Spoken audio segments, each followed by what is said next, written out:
Hello, good morning. It's Monday, which is a little weird because usually I film on Saturday and Sunday because those are my two off days.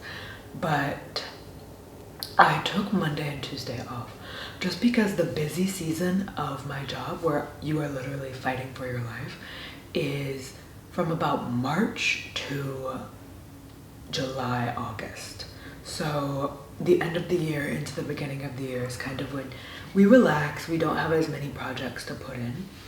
And I thought I would just put in some extra days off, enjoy the time that I have. And I don't think I'm gonna do anything special. Today, I'm gonna do the things that I always do, the little easy things, a little coffee shop, maybe a little bit of a bookstore, or maybe just a coffee shop. And I think I kind of wanna check out a vintage market that I've heard about. So let's say that, let's do coffee shop at the vintage market. And tomorrow, I think I just want to go on a hike. He just got a bath though, like not to sound like a crazy dog mom, he just got a bath yesterday. So the thought of a hike, the thought of having to re-bathe him, he has such sensitive skin. So, oh, for those of you who haven't been in a vlog before, the he that I keep talking about is my dog. His name is Tchai. He's the love of my life. But usually when I go on a hike, I just let him run off leash, get messy, do whatever he wants. But I might just, he's a dog. I might still enjoy that hike and then come home and relax tomorrow. My off days, when I get time off, I think so many people are like, let me go somewhere, let me travel. But I love them just as an extension of the time that I relax.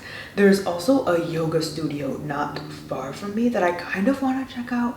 I don't know, there's something so embarrassing about getting back into yoga because I lift, like I go to the gym, I'm a heavy lifter.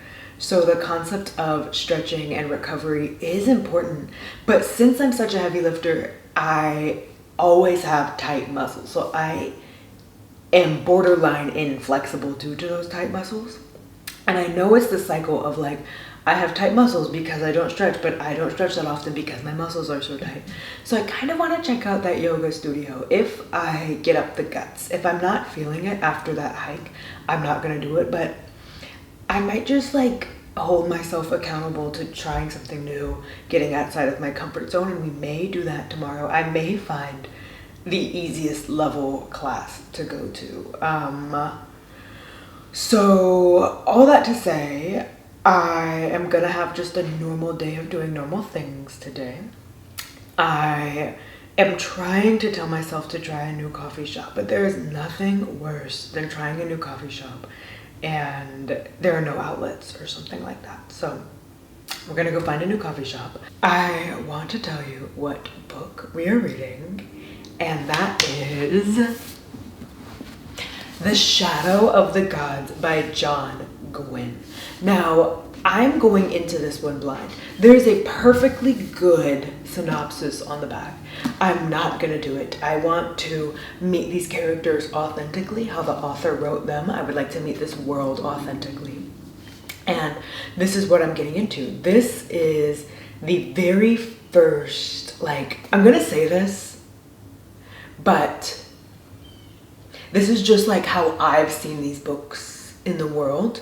I see a lot of these as like man books. I don't know what it is. I don't know if I've been trained to see a certain kind of book as a man book, but I avoid these. I walk right past these straight into like the funner fantasy, like the different types of covers.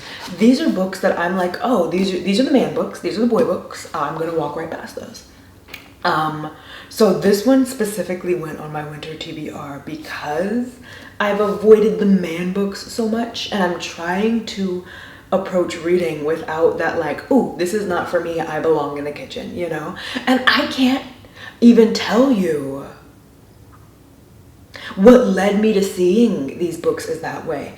And it's not even something that I'm loud about. It's just almost like a subconscious thought. There is a selection that I'm sure so many of us either walk to or walk past because it's the like man fantasy. This is the dude fantasy. And this is very much dude fantasy in my mind. But I'm gonna do it. Books aren't gendered. Booktube isn't gendered. There is no need for gendering when it comes to literature, but I subconsciously do it, and I'm going to bite the bullet and take that blame. I do it. I do it to myself, and I think I'm limiting what I read because of that. I don't know. I'm not putting this into good enough words, this concept of how I feel about like the man book section and the man books. Because when I see like 48 Laws of Power, that's different. That is different. But like seeing this type of fantasy and these types of books, man book. All that ramble to say, this is what we're doing.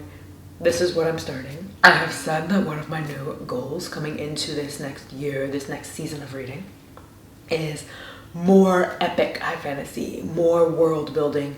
So I am excited to do this. This is what I'm taking with me. I also have a little bit of journaling that I need to catch up on. I've started a book journal, which I promise to show you later. But I've started a book journal and I need to catch up on that. And then I'm gonna sit and try to bust through a few pages of this. I do have to run to the grocery store as well. Do not let me forget. I need stuff from the grocery store. So let's head out. Wait, do you want a first page? Let's do it. We can do the first page together.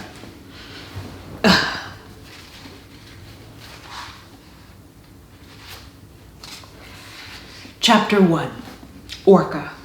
The year 297 of Fitzgerald, the age of peace. Death is a part of life, Orca whispered into her son's ear. Even though Brekka's arm was drawn back, the ash spear gripped tight in his small, white-knuckled fist, and the spearhead aimed at the reindeer in front of them. She could see the hesitation in his eyes, in the set of his jaw. He is too gentle for this world of pain, Orca thought. She opened her mouth to scold him, but a hand touched her arm. A huge hand where Brekka's was small, rough-skinned, where Brekka's was smooth. Wait, Thorkel breathed through his braided beard, a cold misting of breath. He stood to her left, solid and huge as a boulder. Muscles bunched in Orca's jaw, hard words already in her throat. Hard words are needed for this hard world. But she held her tongue. Spring sunlight dappled the ground through soft, swaying branches, reflecting brightly from patches of rimmed snow. Winter's last hoarfrost kissed on this high mountain woodland. A dozen reindeer stood grazing in a glade, a thick antlered bull watching over the herd of cows and calves as they chewed and scratched moss and lichen from trunks and boulders. A shift in Brekka's eyes, an indrawn breath that he held, followed by a burst of explosive movement, his hips twisting, his arm moving. The spear left his fist. A hiss as sharp iron sliced through the air. A flush of pride in Orca's chest. It was well thrown. As soon as the spear had left Brekka's grip, she knew it would hit his mark.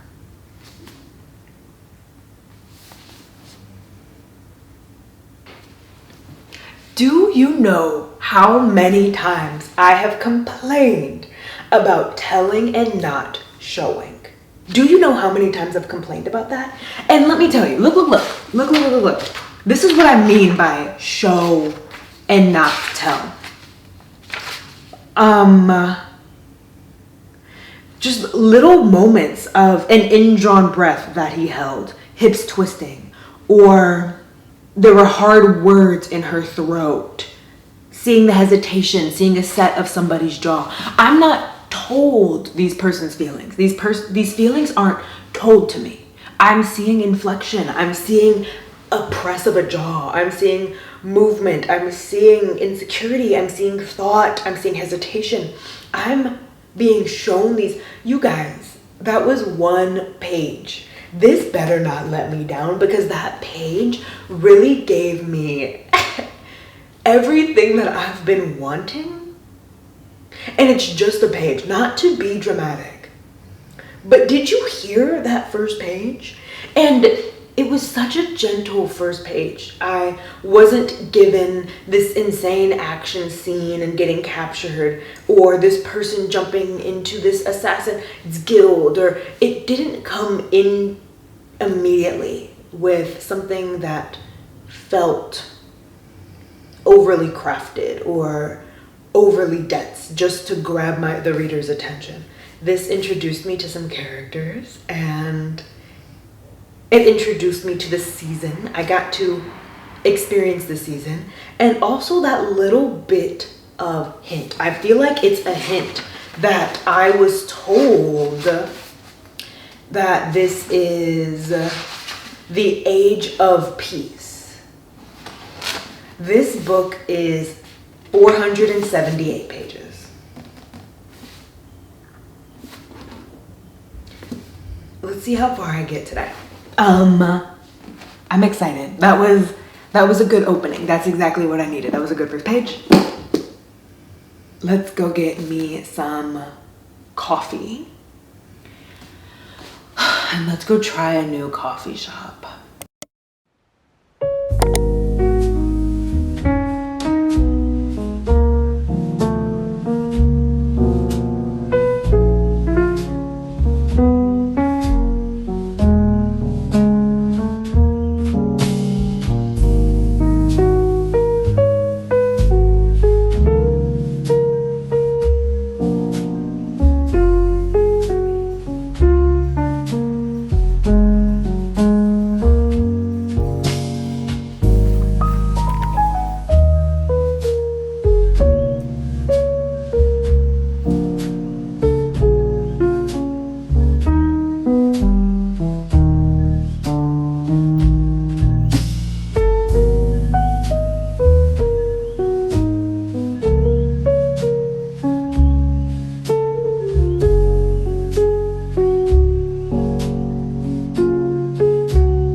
Just so much to catch you up on.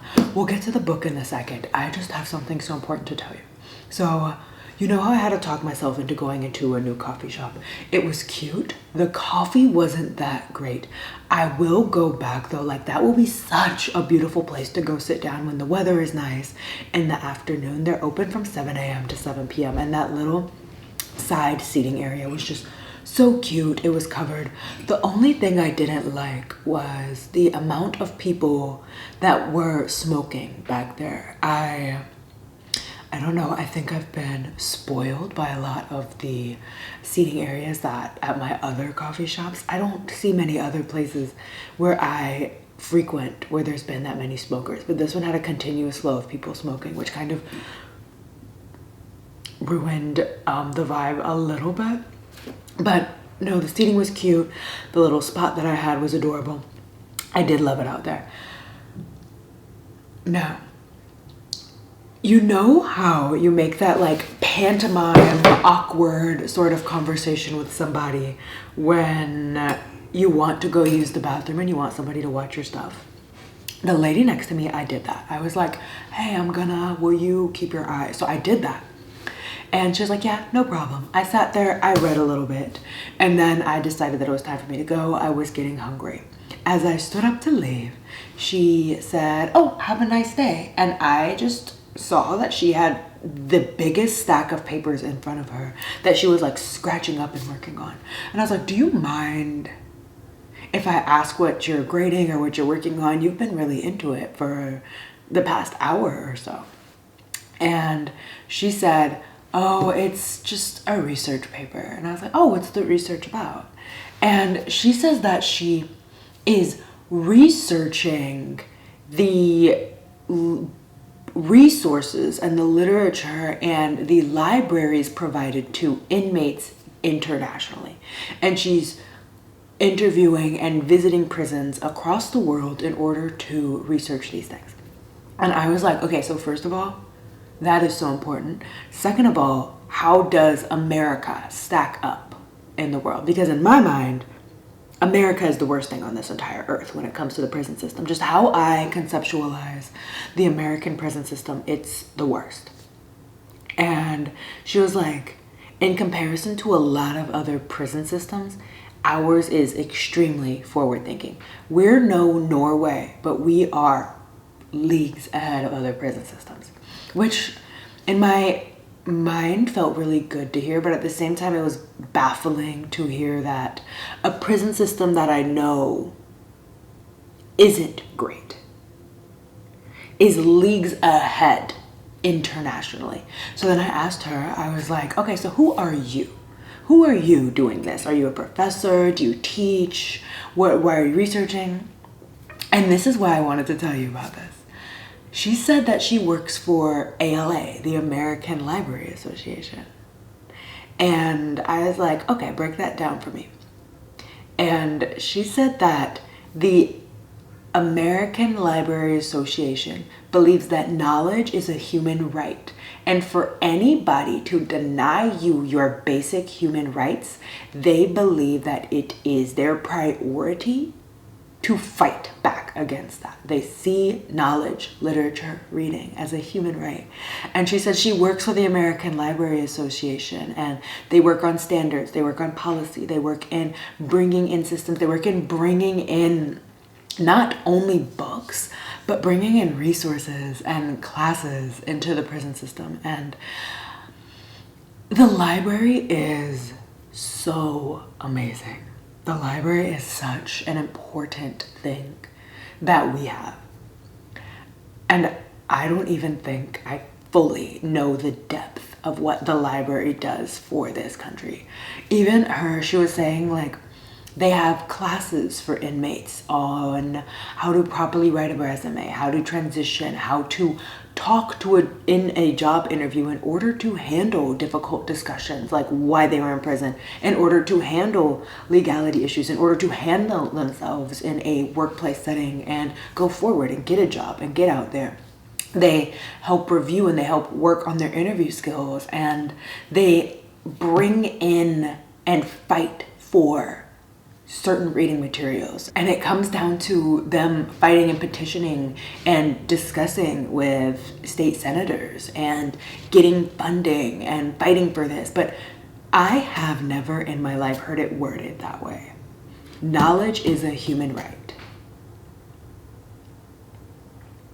And she was so passionate. I feel like so fired up by her energy. I was such an inspiring person to meet.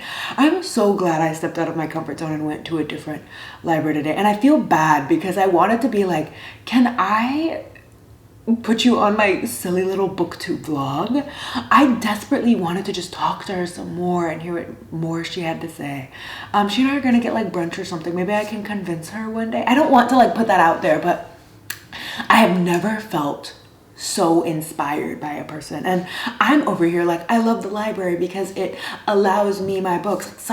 I'm so privileged to just see the library as this thing that keeps me from having to buy a $30 hardcover. For me to see the library as just that is so privileged of me. For me not to know, for some reason, that it's the library behind the efforts of getting inmates literature. And as she was speaking, she was like, do you know why it is a basic human right?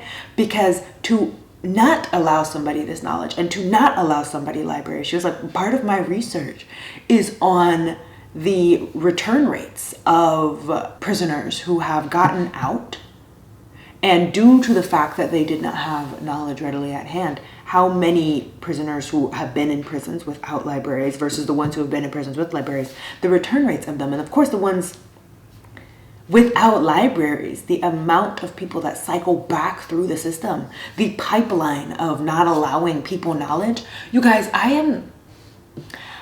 I literally was sitting there and I was like reading my little book. I got to page 40 and I was like so excited. I was like, let me go home, let me go eat something. Struck up a conversation with her. She and I talked for 4 hours. And then I told her, I'm starving. I am so excited that I met you. She wanted to swap phone numbers because she said that she's always been a writer. She works in editing. She's always been interested in books. And I was like, do you want to write yourself? She goes, yeah, I really want to write a romance novel. And I was just, I don't know, I think I was just excited to be talking to somebody that had me so inspired and so, like, that brightened me up so much that I panicked. And I asked her if she read Ice Planet Barbarians. Of all the books that I could have asked her about, of all the books, I panicked. You guys, I made somebody so inspirational.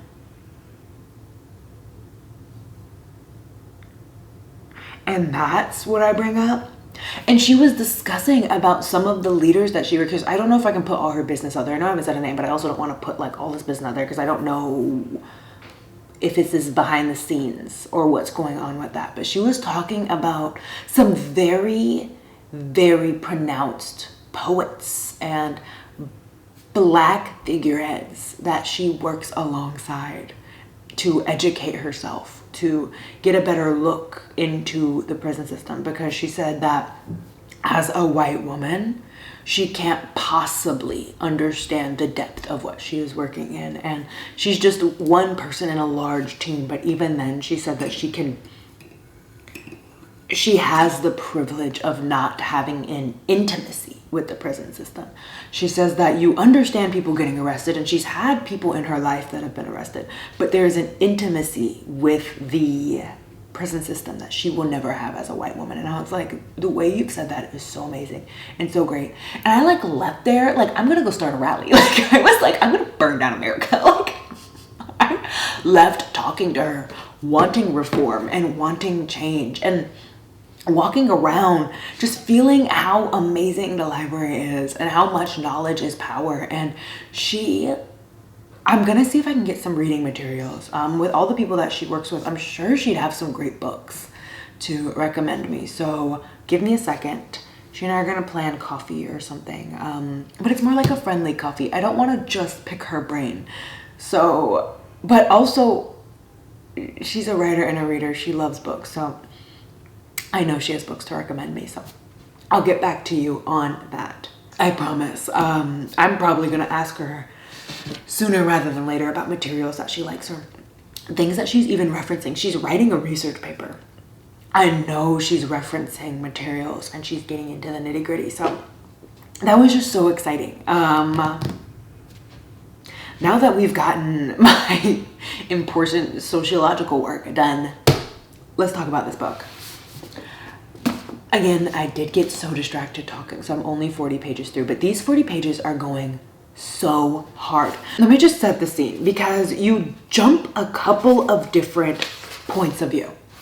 So you begin chapter 1 with Orca. You're in the year 297, the Age of Peace. So you open up with Orca, her husband Thorkel, and her son Brekka. They are hunting reindeer, getting food.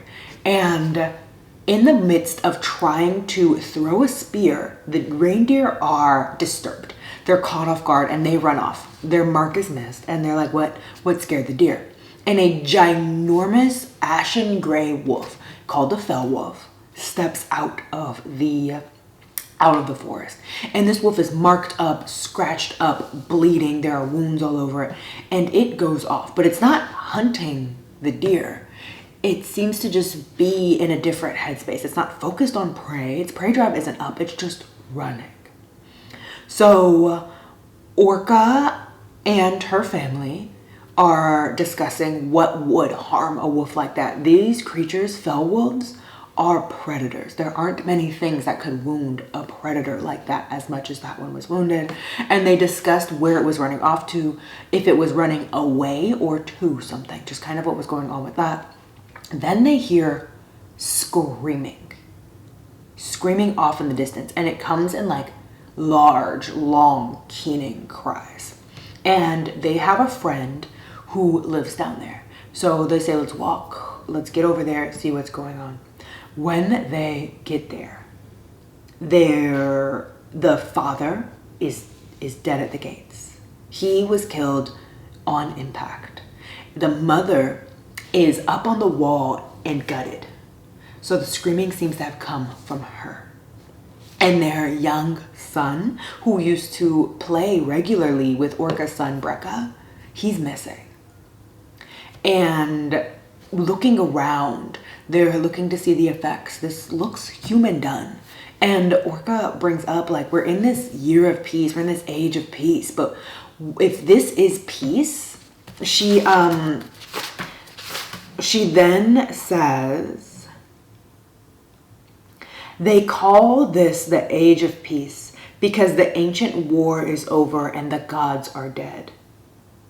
But if this is peace, she looked to the skies, clouds low and heavy, snow falling in sheets now, aback at the blood-soaked corpses. This is the age of storm and murder. That's the end of the scene. Then you jump to Varg. Varg is an escaped slave. And so he's sprinting. He's sprinting across. He says he's been running for 10 days and he gets to town. He's looking for a winch. He's got this collar around his neck. Now he gets to an arena of sorts where people are all lined up and he sees a witch and he's like, oh great, I need to talk to her. People are like, oh, if you're in line here, you're in line to fight your way to hopefully become one of the Bloodsworn. Now the Bloodsworn are like paid heroes. They hunt things down, they bring things back, they're really rich, they're the fighters, they're well known. So they're like, you're fighting to get into the Bloodsworn. And Varg's like, oh no, that's not why I'm here. I'm here for the witch. And one of the other Bloodsworn says, oh yeah, this witch, she doesn't just work for everybody. And he's like, oh, I just have a silly little task. I have a couple of coin. Don't worry, I'll pay her. I'm not just asking for free. And they're like, she only helps the Bloodsworn. She does not help any common traveler. And so Varg said, okay, how do I get, like, what's the next step? What are we doing here? So he looks over and he sees this ginormous man, feet taller than the rest, arms as big as his body, named Einar the Half-Troll. And Einar the Half-Troll is part of the Bloodsworn. He's just whooping people's butts in the middle of the arena. And they are like, if you can beat Einar, you can become part of the Bloodsworn. And so our boy Varg says, okay, cool. I'll fight Einar the Half-Troll. Varg gets into the ring and somebody's like, hey, do you want like a shield or something? And he's like, no shield, I don't know how to use them. And then Einar is like, hey, for your own benefit, when you hit the ground, stay down. Don't get back up. Just stay down. Just don't. And then Varg starts fighting back. He's quick. He's dodging punches. He's ducking and dodging. He gets a hit in. He tries to punch him in the cojones, but he like hits solid metal, breaks his knuckles. And Einar the half troll is like, LOL, people stayed trying to do that, so I got a specialty fashion belt so that you can't hit my gonads. And Varg's like, his hand is broken, he's fighting back. So Einar then is like, I told you to stay down. Varg gets mad. He doesn't like being told what to do. He was a trained fighter, actually. Back when he was a slave, he used to fight just for fun, just kind of like as a pastime. Found out he was pretty good at it. And his owner started putting him in like higher paid fights. So Varg has the practice fighting. He's gone to championships. So he blacks out. After Einar the half troll tells Varg what to do, Varg is like, you not finna talk to me like that. Starts wailing. He starts wailing on Einar the half troll. This man is huge. Varg latches on to Einar's calf, right? And Einar's like, boy, if you don't get off me, and he's about to hit Einar. So then Varg bites down on Einar. Bites down on him, right in the calf. He's on his calf. Blood is spewing everywhere. Einar knocks him out. He's passed out. He's done. End of fight. Varg wakes up in the forest. He's been kind of thrown like to the side in the forest. His cloak is folded up neatly next to him. And in the forest, his old owners come up on him with dogs, swords, weapons. And he's mad because he's like, you killed my dad. You are my property and I'm gonna get my revenge. You're coming back with me. You can't run from me. And so Einar, he's fighting back. He's doing what he can. And then out of the woods comes the Bloodsworn. Einar is with them. The witch is there too. And so are a whole crew of heroes. They fight down the slave owners. And the guy, he's like, you can't do this. He's my property. And the Bloodsworn go, he's not your property. He's Bloodsworn. End scene.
So I've taken a nap and I've come back. So much has happened, but I've had to stop because there is an event that just occurred and I'm like, I'm gonna need to get some fresh air because I think there's gonna be some crying in my future, my near future. And I'm about, how far is that? What does that look like? I'm nearing a third of the way through, not quite there yet. Let's get to it. So I gave you the POV of Orca. You remember there's like the mother and the father and the son. I've given you the POV of Varg. I used the term slave just so you could kind of understand his standing. The term used in the book is thrall. Remember that. It's going to become important in a second. The third POV that we actually get is Elvar. Now, Elva is a part of this crew who is hunting down a man who is a berserker. And when they capture him, because it's so interesting seeing how all of these stories are going to tie together, I think. And I'm loving it so far. So, back to the matter at hand. Elvar is a part of this crew hunting down a berserker. He has some blood of a god in him. And people with the blood of the gods, they have a power of some sort. There is the hound god, and there is actually a thrall who has the hound god's power, and its owner uses that thrall to sniff and then hunt down people by their scent. But the berserker man with the blood of those gods, he like changes into a big, strong beast, right? Now, they capture and kill a lot of the people who have god blood in them, because the gods and the god war and the fighting amongst gods is what made life really horrible for humans at one point. So because of how awful it was under the gods' rule, they don't want anybody with that power just running around, right? So they capture this berserker. Now, Elvar is the youngest of this crew, has only been with this crew for 3 years, but she's that girl, right? There was an instance even when they capture this berserker man, they also capture his wife and child. The wife is a witch, right? There is a moment when they're on the boat, a sea serpent jumps up and knocks the son of the berserker off the side of the boat. Elvar, without even thinking, jumps into the sea serpent infested water to save the kid. The sea serpents are swarming around them, right? And then the only reason they don't die is the witch mother starts singing, and all of the sea serpents swim away. That's actually when they find out that she is a witch. They hadn't known before. So Elvar and her group are on and just essentially bringing this berserker back. There is a king by the name of, well, not a king. His name is Jarl Stor. Jarl Stor is famed for his berserker thrall guard. Remember, thrall is when they have those collars around them, and they are essentially enslaved to their owner. So this guy's collecting berserkers and paying people who bring him berserkers, and he has a guard of them. Jarl Stor comes up later. You remember Orca and her family? Well, so cue to Orca's side of the story. Orca and her family are at this town hall meeting where their Jarl informs them, hey, we're going to be under Queen Helga. Helga is just another Jarl who is trying to take over a whole bunch of other little Jarldoms, right? You remember when I said these stories all overlap in the tiniest little way? I don't know how Varg's overlaps right now, but there is a small thing said at this town hall that Orca is at where they bring up that since Helga's trying to expand and Jarl Stor is trying to expand, there's gonna come a day where those two powers butt up against each other. Elvar is bringing their berserker to Jarl Stor, who is the power that is up against Helga, Jarl Helga, who is now the queen over Orca's town. Right? Back to Orca and what's happening. So the reason I bring up the thralls is something just happened that I think was absolutely insane. Back to Orca's story. They're at this town hall, and there comes an instance where some of the people at the town hall butt heads. There's an old fisherman and a young guy who's a part of the guard who thinks he's all that. They butt heads, they fight. And their fight is, a 2 submission in this set square. The old fisherman wins. But at this point, it was disrespect that they're playing on. So he's there and he says, he's basically like, call me daddy, like he's in this man's face, got his axe up. That man is on the ground. His arm has just been severed at the muscle, so it's just kind of like flopping around. And the fishmonger guy is like, call me Big Papa right now. And the other guy's like, I would never, you're beneath me. The fishmonger gets mad and he is about to swing his axe. Their current Jarl is Jarl Sigrun. Jarl Sigrun has a battle thrall. This battle thrall has this like vacant look in her eyes. She's extremely skinny. Her hair just kind of hangs and her teeth are sharpened to points. Her fingers are long, bony, and they're bloodied at the tips. Jarl Sigrun, witnessing the fishmonger about to get some respect on his name, tells her thrall to stop the fight. The thrall is in bloodlust, and the thrall starts stabbing and attacking the fishmonger, and then starts to eat his face. Well, in the midst of doing that, Thorkel, Orca's husband, stops that fight and beats that war thrall away.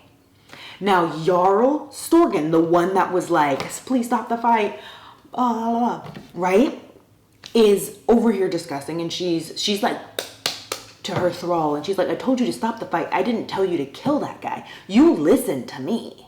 What are you doing? And the war thrall is holding this knife that it had used when it was fighting Thorkel, Orca's husband. When they were having cute reindeer hunting time? The war thrall makes eye contact with Orca across this fighting range and licks blood off of that blade.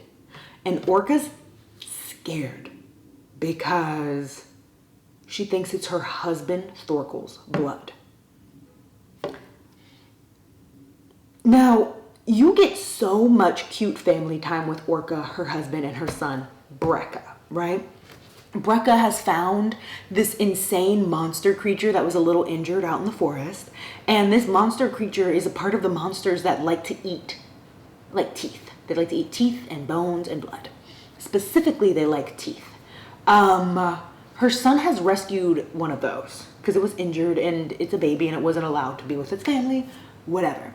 You're experiencing the mom telling the son, you can't just bring whatever you want home. You're experiencing Thorkel making little jokes to Orca, hey, I might want another little one running around. We should maybe get to that.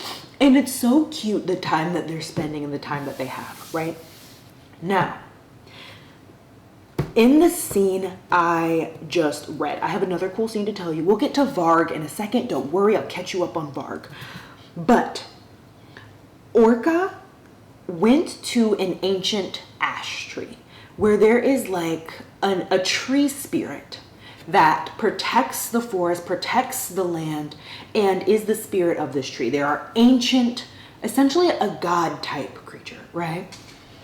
And Orca sees that tree has been chopped down and burned, and the spirit of the tree is just lying there cold and dead and hacked up. She sees spots of blood around this tree.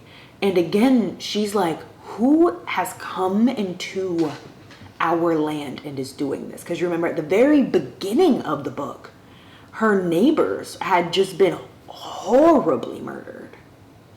And they don't know if it was humans or what was going on. Now she sees this thing done to... These tree spirits are powerful. Oh, when she's looking around the land, she can see that roots have come up and branches have been fighting back. So this was a fight against multiple attackers. She sees pools of blood that have dried and congealed up to blackened pools of blood. And it looks like all those that had died during this fight against the tree spirit were dragged off by whoever started this fight. She's standing there, and Orca's standing there, and she's like extremely saddened by what she sees around her. While she is standing at this tree spirit and mourning, she hears screaming over the hill in the direction of her home. That's where I stopped, because I was like, I'm going to need to get some air, because whatever's about to happen is about to be crazy. Let me get back to Varg. You remember Varg, the thrall who had escaped and just fought a half-troll and is now part of the Bloodsworn. He's being like trained by the Bloodsworn. And there was just such an amazing moment that like was kind of heartwarming, where there is a man, they're all sitting at dinner, and there's a man that's a part of the Bloodsworn.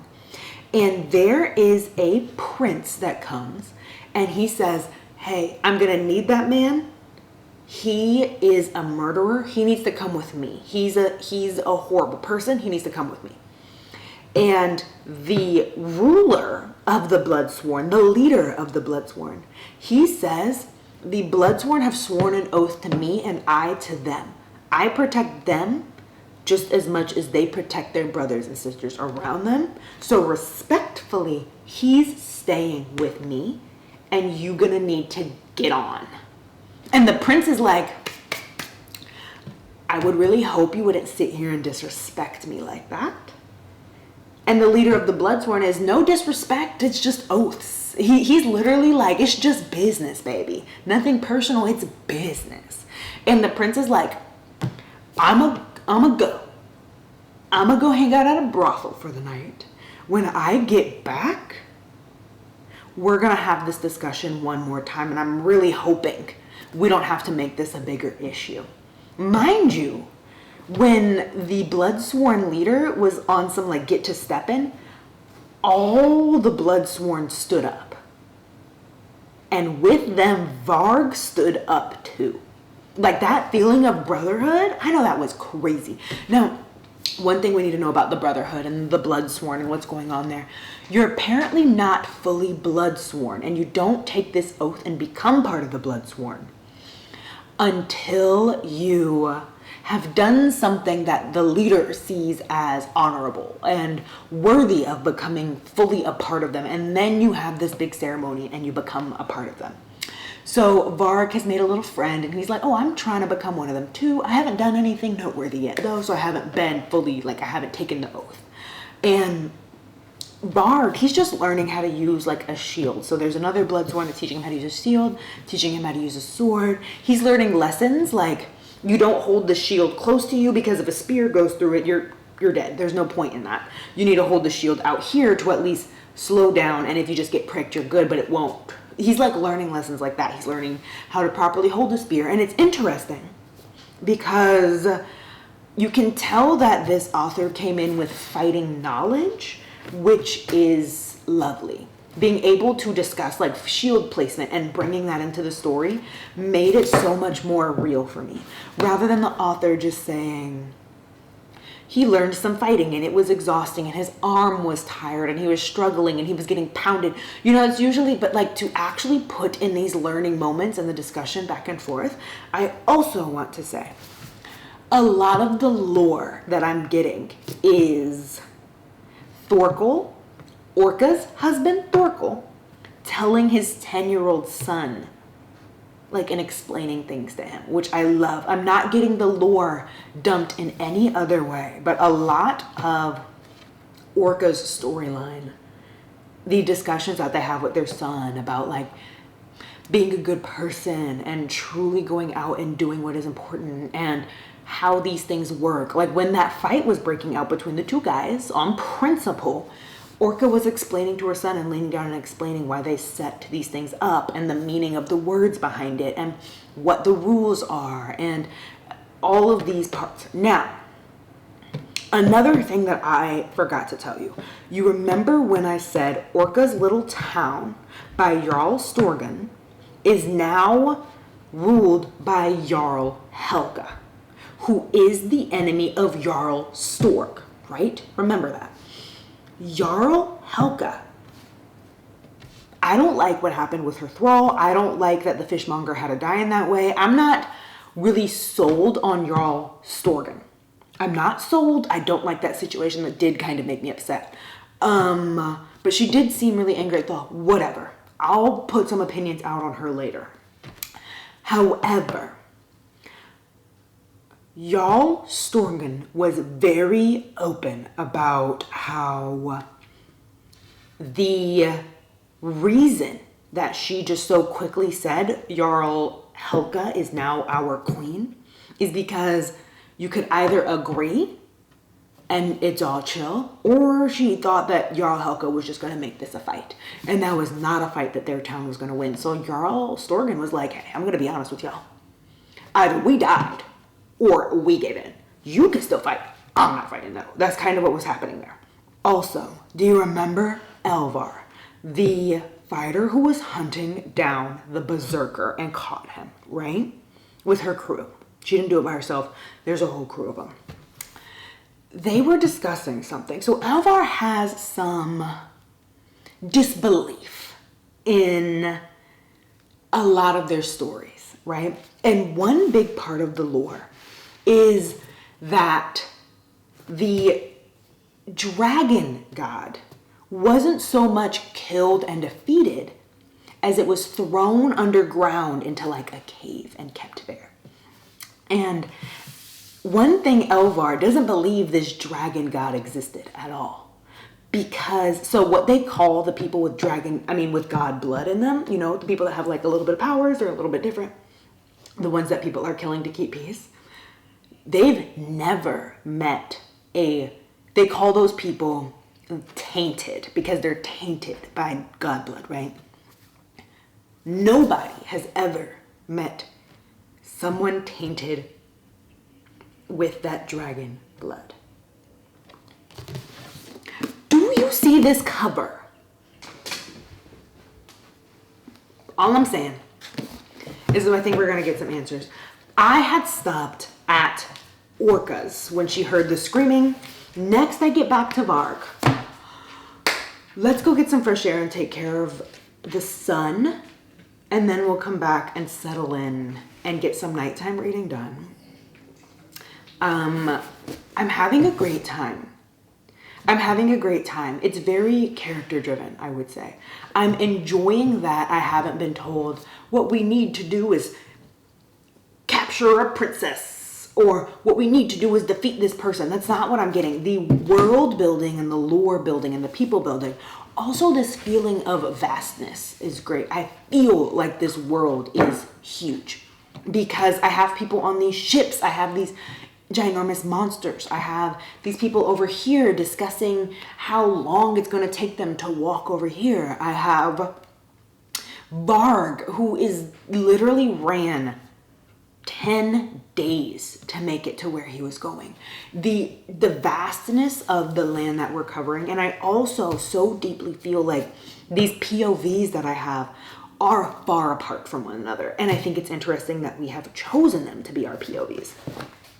I am, like I said, we're going to go take care of him.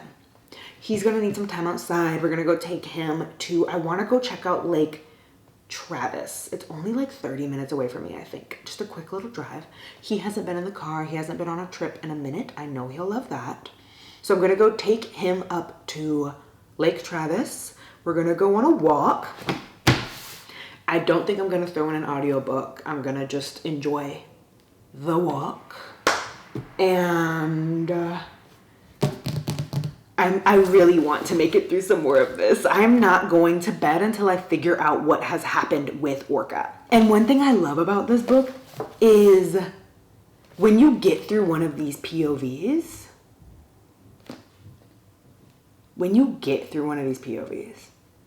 I'm like upset. You know, I'm happy that I'm back with Orca. I'm happy that I'm back with Dorkel. Another thing about Orca has trauma. Seeing her and her husband interact and him comfort her and him being so grounding and silly and comforting to her. Their energies, seeing those two together, their relationship and their love makes so much sense to me. Their family feels so real and so wholesome. Getting to spend time with them, getting to hear these little lessons and these moments of Orca and Thorkel arguing about him being way too soft on Brekka, their son, and him saying, oh, I mean, I don't need to be hard on him when you're already hard on him. Like seeing them like pick at each other and joke, and him, there was a moment when Orca almost lost it. She was like blood rage. And Thorkel just grabbing her and holding her and just saying her name and saying like, I'm here, ground yourself. I'm here, ground yourself. And like calming her down. Orca, Thorkel, and Brekka. If any of them is hurt, stop reading. The book is done. I'm gonna be so honest. Like, the book is over. Forget that it's a trilogy. Forget how much I'm loving what's going on here. The book is done. The reading is over. Everything has to go. I'm done. I will be broken. I love Orca. I love Brekka. Thorkel is such a grounding presence for that whole family. I will be broken. Okay. Not to be dramatic or anything. Let's go take care of the dog because I'm excited to get back to this. But he needs a walk. We didn't do much this morning because it was drizzling. So I usually give him like one really long walk every day, and he needs his long walk, stretch his legs, chase a squirrel. He needs one of those right now. So let's go check out Lake Travis. I hope it's cute because it'll be really disappointing if we get up there and there isn't like a good walking trail.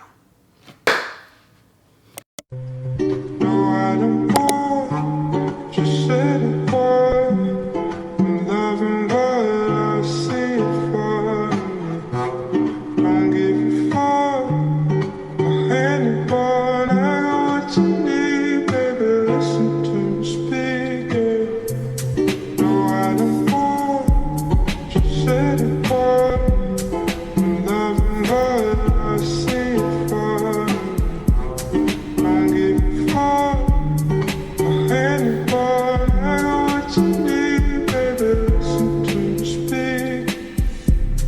No, I don't want, just said it was. I'm loving what I see it for. Don't give a fuck or anyone. I got what you need, baby. Listen to me speaking. No, I don't want, just said it was. I'm loving what I see it for. Don't give a fuck or anyone. I got what you need, baby. Listen to me speaking. No, I don't want, just said it was. I'm loving what I see it for. Don't give a fuck or anyone. I got what you need, baby. Listen to me speaking. No, I don't want, just said it was.